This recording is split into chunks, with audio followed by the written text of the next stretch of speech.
Bien, a esta hora nos acompaña el jefe de la bancada BAN, Acción Nacional, asambleísta, creo, Juan Fernando Flores, asambleísta. Gracias por acompañarnos, buen día. Bueno, mañana a las 8 de la mañana, primero, hora rara, ¿no? Porque a veces les gusta domingo tarde, ahora es sábado de mañana, para conocer el informe que recomienda el juicio político al presidente Lasso. ¿Por qué esta hora? Bueno, yo sé que no es cuestión suya, pero... No, un saludo a todos los ecuatorianos que nos están viendo, pues porque el apuro a veces a ellos necesitan darle y garantizarle que puedan salir lo antes posible de este informe para empezar a terminar de construir el proceso que han venido llevando adelante para presentar el supuesto juicio político, pero que lamentablemente al final del día el pueblo ecuatoriano se ha dado cuenta que no tiene ningún sentido lo que se ha establecido, porque al final del día, ¿y cuáles son las grandes pruebas?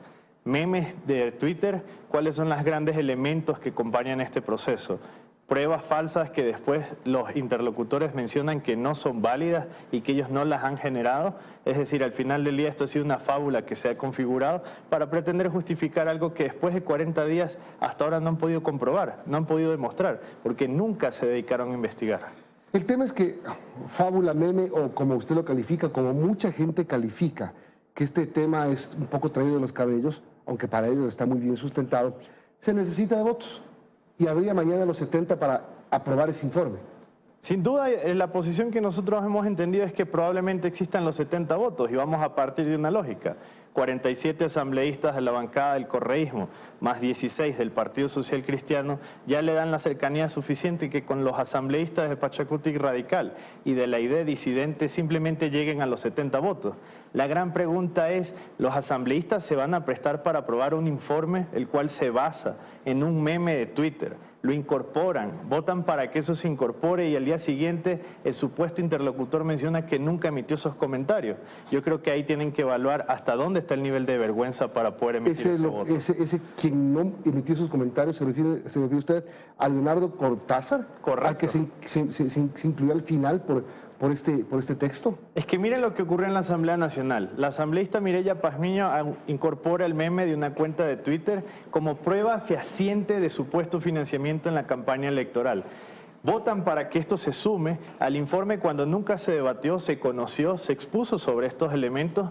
Y el día de ayer sale una carta de Leonardo Cortázar diciendo que él nunca emitió ese comunicado, que esa información es completamente falsa. Pero ¿sabes cuál es el problema aquí, Milton? Que eso se incorpora a un informe que ya no se puede echar para atrás. No existe jurídicamente una forma... ¿Pero se incorporó o se pretendió nomás? Se incorporó con 6 votos de los asambleístas. Por lo tanto, aquí al final del día, ahora no van a poder echar para atrás el elemento de que un meme acompaña un informe con el cual quieren validar un juicio político. Ahí está. A eso estamos llegando. Lo que le acabo de decir, esto se llama la dictadura de los votos. Pero la dictadura de los votos no puede pasar por la vergüenza de la Asamblea Nacional y mucho menos por la aceptación de este sentido. Bueno, para que vean que aún le queda suficiente vergüenza a la Asamblea Nacional para poder emitir estos criterios. Hablando de este tema, por si acaso se les caiga el juicio político que están en la oposición intentando llevar al presidente de la República, ya están pensando en otras cosas y ayer me llamó la atención y quiero que escuchemos un segundito a la asambleísta Mireya Pazmiño lo que dijo ayer. Cuando el presidente un día dice una cosa y al otro día dice una cosa, cuando el presidente se fractura el pie, al otro día está caminando. ¿Estará? ¿Qué le pasará al presidente también mentalmente? No habrá que ver. Entonces yo creo que esto se refiere al 145 de la Constitución, que dice: la presidenta o presidente de la República cesará en sus funciones y dejará vacante el cargo en los casos siguientes, entre varios. El numeral 4, por incapacidad físico-mental permanente que le impide ejercer el cargo, certificada de acuerdo con la ley por un comité de médicos especializados y declarada por la Asamblea Nacional con los votos de las 2/3 partes de sus integrantes. O sea, aquí está clarito que claramente la asambleísta dice: lo quieren declarar loco al presidente por si acaso no salga lo del juicio político. ¿Entiendo bien o no? Yo creo que aquí hay que separar las cosas y además creo que quedó suficientemente claro el día de ayer que esa es la postura individual de la asambleísta Mireya Pazmiño, porque la asambleísta Viviana Veloz, compañera durante 40 días de este proceso, apenas mencionó esto, abandonó la rueda de prensa. Es decir, La posición de una persona que está empeñada en que el presidente de la República tenga que salir no se puede convertir en el criterio de la Asamblea Nacional. Y cuidado, allí la desesperación está ingresando por otro lado. Porque llegar al punto de que el sí o sí es la salida no es que el aparentemente camino eso, el democrático. objetivo es la destitución. Pero ese es el objetivo de algunos de los sectores, porque cuando vamos a lo interno en la Asamblea Nacional, más allá de lo que vamos a ver en los votos probablemente el día de mañana, escuchamos que los propios asambleístas no están convencidos del informe. El informe dejó por fuera elementos como el financiamiento de Leonardo Cortázar, Andrés Arauz y Rabascal, que eso no es un meme, esos fueron elementos claros con videos y que se han publicado. La participación de Ronnie Aliaga y la asambleísta Patricia Núñez, que incluso le agradece por los aportes que ha recibido. ¿Y por qué eso no consta en el informe? ¿Por qué el asambleísta Ronnie Aliaga menciona en la primera sesión que lo convocan que los audios no tienen validez, que los audios con los que se está analizando no tienen sentido y por eso no consta en el informe, pero los mismos audios sí se utilizan para ejecutar un informe hacia el presidente de la República sobre un juicio político? ¿No será que al final del día el sesgo político los consumió más allá de la intención de investigar? Ahí es donde nosotros dijimos, aquí nunca se investigó, no se comprobó, hasta ahora no se ha demostrado. Y para colmo, un meme. Pueblo ecuatoriano, un meme de redes sociales hoy es la principal prueba de un juicio político para tratar de sacar al presidente de la República. Y otra vez, lo que usted acaba de decir, muchos asambleístas cuestionan el contenido del informe, las conclusiones del informe y cuestionan el informe en general. Aquí estuvo ayer Salvador Quispe, el jefe de la bancada Pachacuti. Es un informe débil, pero voy a votar que sí. Entonces, otra vez, ¿el fin justifica los medios? No justifica los medios porque aquí debemos empezar a actuar con la responsabilidad que nos corresponde y con la cual fuimos designados por el pueblo ecuatoriano para decidir el destino de los 18 millones de ecuatorianos. ¿Que hay malestar con el gobierno nacional? Es entendible. ¿Que puede existir puntos donde no están de acuerdo con las políticas que se están ejecutando? Para eso hemos convocado el diálogo. Pero la solución no puede salir que en el instante en que a mí no me conviene, simplemente van a hacer algo tan irresponsable como lanzarle la pelotita a la Corte Constitucional y ver qué sucede. Si la Corte dice que no, simplemente seguramente escucharán dentro de la narrativa que se vendió. Y si la Corte dice que sí, ahí sí veremos la intención de jugar a definir este elemento. Pero al final del día, y acuérdense muy bien de estas palabras, muchos legisladores no se van a prestar para aprobar un informe de vergüenza, que es lo que lamentablemente el día de hoy representa esto, porque la fábula que construyeron nunca la pudieron sostener y mantener. Y ahí vemos la desesperación de una declaración donde menciona que la solución es el juicio político, incapacidad mental, incapacidad física, las calles o sí, pero que al final del día, ¿sabe qué? Su principal aliada, que es la Revolución Ciudadana, la dejó sola en la rueda de prensa. Y eso es algo que no debemos olvidar. Se refiere a la mención de ayer del asambleísta Pazmiño. Correcto. Pero hay otros asambleístas también que no se olvidan del 130, que el año pasado, en junio, en el paro, recuerde usted, estuvieron a ¿cuántos votos? 4 de destituir al presidente de la República, pero para algunos ese capítulo no se ha cerrado. Y el razonamiento es, como no se lo destituyó al presidente, entonces ese mecanismo no se ha activado. Miren, en la Constitución está claro los procesos y establece que se puede ejecutar una sola vez durante los 3 primeros años de gobierno. Algunos dirán, esto no se puede asumir como que la bala ya está gastada.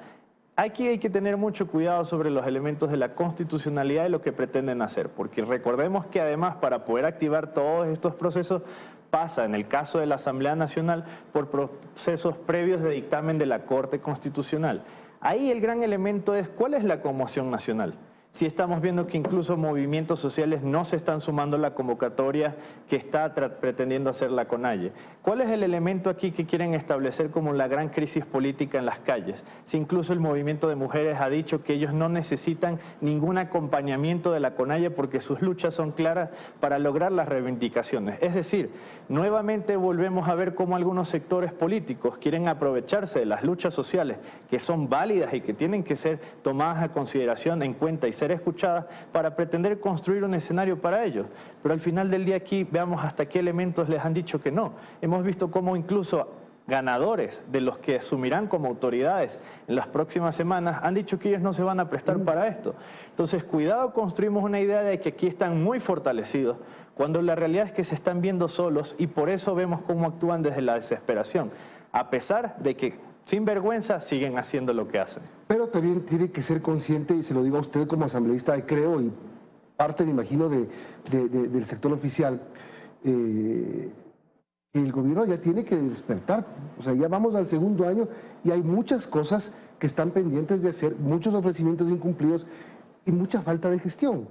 Y si es que hay gestión, no se comunica. O sea, hay una serie de cosas que tienen que ser cambiadas, que tienen que ser corregidas. Para ello, el pasado 6 de febrero, el presidente de la República fue muy claro en la cadena nacional en el instante en que reconoce los resultados electorales, donde asumimos que ese fue un llamado de los ecuatorianos de atención y donde se tuvieron que producir cambios para que cambie no solo la política como política, sino la política social, económica y cómo vamos a empezar a responder a las necesidades de los ecuatorianos. Y esos cambios se han venido dando desde el 6 de febrero hasta la fecha.